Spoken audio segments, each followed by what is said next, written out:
Good morning, boys and girls. Happy Friday. I'm so excited I get to see you today at the third grade celebration. Today we are looking at lions and tigers and chimps. Oh my. So I'm going to do question 1. We are going to do question 2 and 3. Let me double check on my little cheat sheet here.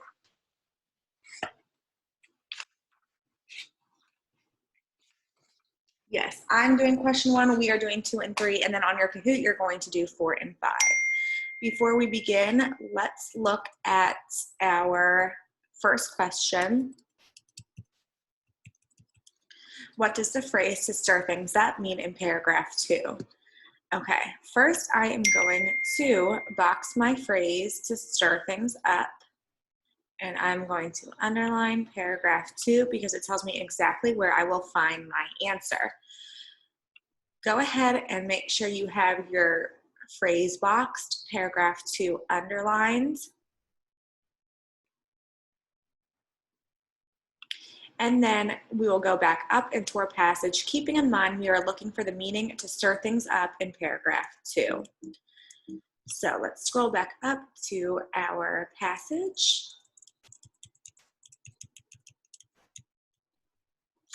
Okay, I see that I have a character, Tommy and Kate. I have 2 characters, so that tells me that this is a fiction text.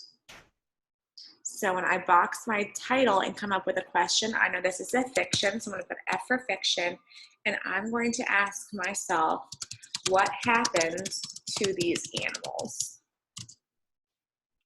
Again, your question doesn't have to be exactly the same thing, but we do have to have a question and identify that the fact that this is a fictional text. Okay, so I'm going to go ahead and clear my screen. So all you're looking at where it says 515, lions and tigers and chimps, oh my. Let's start with paragraph 1. Follow along in your text as I read this to you. Tommy and Kate Martin were known as the terrible twins throughout their neighborhood. Tommy and Kate seemed to bring trouble wherever they went. Breakable things broke and sleeping babies woke. No one could figure out if Tommy and Kate meant to stir things up or if they were just the most clumsy, unlucky children on the planet. I'm going to stop here because by boxing and underlining my keywords in my first question, I automatically know that my answer is in paragraph 2. So what I like to do, I like to read until I find my first answer to my question, my first question. I'm going to go ahead and mark where I found it. So I see it says to stir things up, or if they were just the most clumsy, unlucky children on the planet. So that is my question 1. And I'm going to pause reading and automatically go down to my first question. So let's keep in mind we have to have this underlined. I'm going to go ahead and clear. And let's go down to our first question. Okay, now to stir things up. So what is the text telling me? Well, the text is telling me that they broke things, they woke up babies, and they were unlucky. So this is what the text is telling me, and I'm going to use this. But I also have to consider, okay, so they broke things. Okay, so maybe they're just really running around, being really noisy. Again, they woke up babies. So if you wake up a baby, it's probably because you're being really loud, and it says they were very unlucky. So if I look at my answer choices, A says to fall down a lot. So far in my text, nothing has said that they fall down a lot, especially with breaking things and waking up babies and they were unlucky. Just because you're clumsy does not mean you fall. So let's cross off answer choice A. B says to make a dessert. Well, nothing in my text said anything about them cooking or making dessert, so I can automatically cross off B. C says to cause problems. Well, okay, I have to think to myself, is it a problem that they're breaking things? Is it a problem that they're waking up babies? Is it a problem that they're clumsy and that they're really unlucky? Well, yeah, that kind of is a problem. So I'm going to make P next to C for a possible answer. And D says to find a new hobby. Well, nothing in my text that I've read so far talks about them finding a new hobby. Same within my blind answer. So let's cross off D. So our strong possibility in our answer would have to be C. Go ahead and pause your screen and make sure you have your process of elimination and your blind answer written down. And then I want you to go ahead and mark up questions 2 and 3 and have your space for your blind answer.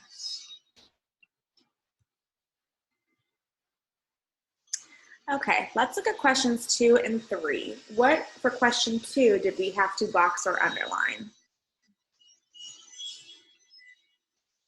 Yes, let's box where it says at the end of her rope. And let's underline paragraph 3. Very good job. What about in question 3? Okay, good. Paragraph 6 we need to underline. And good. Phrase, mother put on her bravest face. Very good. So this is again telling us we need to pay special attention to paragraph 3 and paragraph 6. Let's go back up to our text, paying again attention to paragraph 3 and paragraph 6. Let's pick up where it says paragraph 3. The twins' mother was at the end of her rope. I really think they feel terrible about the things that happened, but none of us know how to make it stop, she told her best friend. She did not know how to make things better and keep her children from causing trouble. Okay, let's pause here because we have read all of paragraph 3. Who can tell me what we need to underline within paragraph 3? Perfect, yes. The twins' mother was at the end of her rope. Awesome job going back into the text. And we see now why it's so important to box and underline our important phrases and words within our question. So let's also keep in mind, she doesn't know how to make things better and keep her children from causing trouble.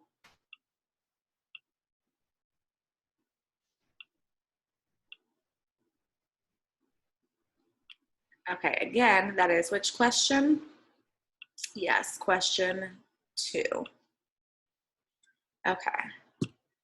So go ahead and go to your question number 2 and create your blind answer.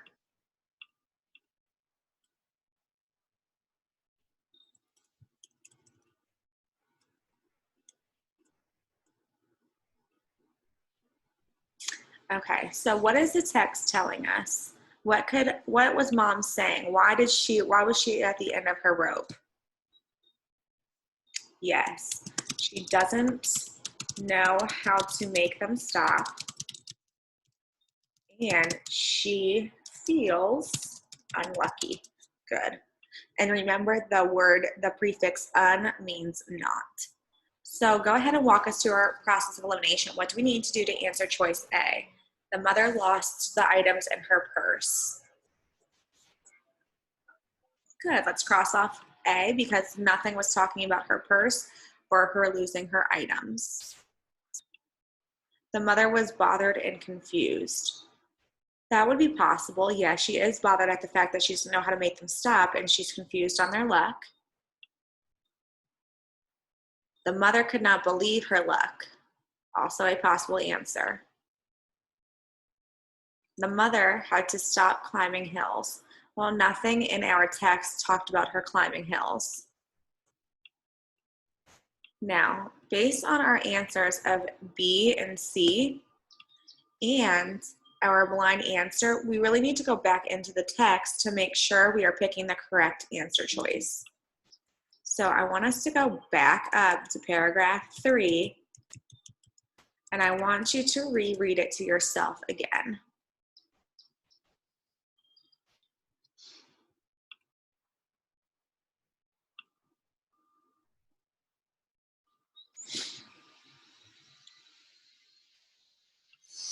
Okay, now that we have reread the passage, let's go back up to question number 2. Let's see if we can get in there. Good, okay.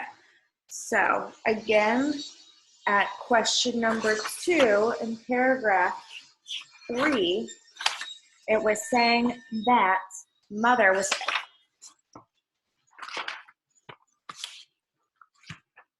the twins' mother was at the end of their rope. I really think they feel terrible about the things that happened, but none of us know how to make it stop. She told her best friend she did not know how to make things better and keep her children from causing trouble. So,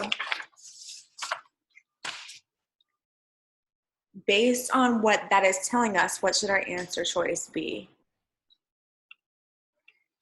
Yes, our strong possibility should be B, and we're going to cross off C because she is upset at the fact and bothered that she doesn't know how to make it stop, and she's confused as to why this kept happening. Very good job. Go ahead and pause if you need to make sure we have our blind answer and our process of elimination. Again, looking at question 3, we are focusing on paragraph 6, meaning of mother put on her bravest face. So let's keep reading, picking up after paragraph 3. The next day was the twins' birthday, she said, and she had promised to take them to the zoo. They've been begging me, she said, but I was terrified about what might happen. But I can't keep making excuses. Wish us luck. The next morning, the twins' mother put on her bravest face, bundled the kids into the car, and headed for the zoo. Okay, let's pause here. What, if anything, do we need to underline in our text? Good. Mother put on her bravest face. Is there anything before or above mother put on her bravest face that we should underline? Yes, that she was terrified about what might happen. So that is going to be our question 3. Those 2 lines right there. Awesome job going back into the text. If you do not have either one of these underlined, go ahead and make sure you have it underlined now. And I'm going to clear my screen. And let's go back down to question 3.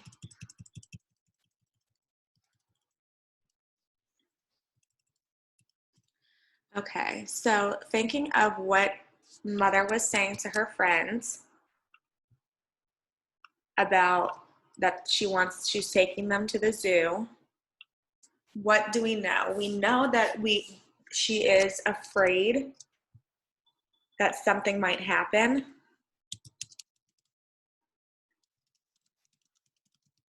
Or what else? Good, stopped making excuses.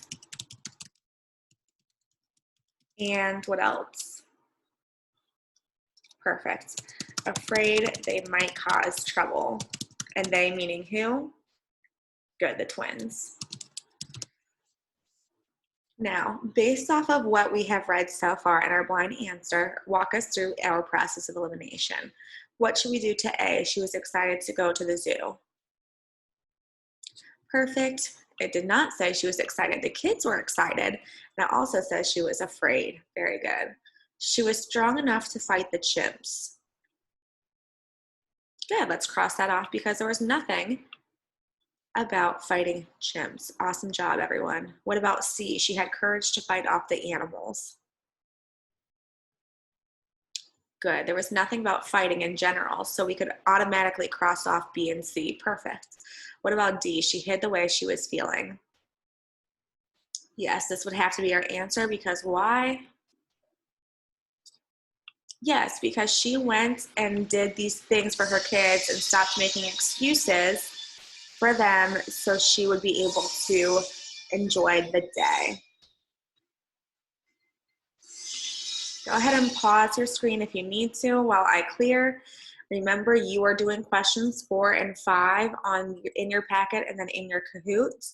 Remember to correctly put your name, not a nickname, and to take your time and make sure you're again answering the question in the text.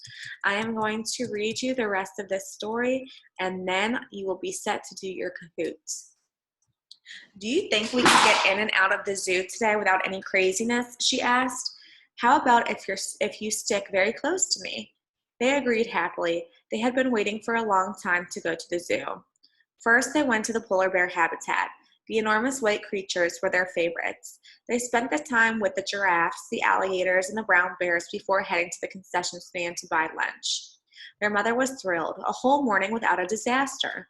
They sat down with their hot dogs and french fries at a table tucked into the shade of a tree. It was a beautiful day, and the three of them were bursting with happiness. Kate was picking up her second hot dog for a bite when they heard a commotion. The next second, her hot dog was gone. A confused Kate looked down at her empty hands and tried to figure out where her hot dog had gone. Her mother and brother bent down to see if the hot dog had fallen on the ground.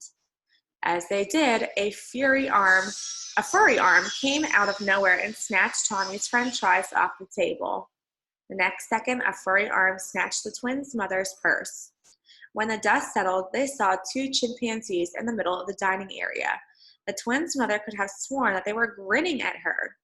One of the chimps threw fries at an older couple at the next table. The other turned her purse upside down, sending phone, car keys, tissues, and more scattering across the pavement.